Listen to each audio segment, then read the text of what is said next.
Ayan, ito guys, dahil umapaw ang fish pan. Ito guys, mga nahuhuli ngayon dito sa amin sa Bulacan. Ito, nahuli ni Kuya. Ilang kilo kaya yan, Kuya, sa tingin mo? Lima to, no? Mga 5 kilo. Grabe, African hito yata to guys. Napakalaki. Ayan, napakalaki guys. Sobrang laki niyan.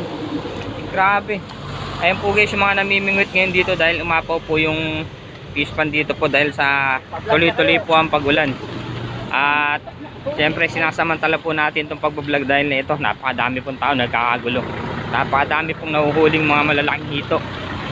At di lang po siya basta-basta hito guys, mga African hito po ito. At yan po yan guys, hanggang dulo po yan guys, hanggang dulo.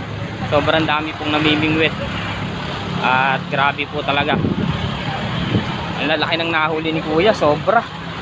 Sobrang laki niyang Kuya, ano. Ang tindi niyan, sobra. Yan yung po, napakalaki. Putra guys, ilang din ang ubusin yan.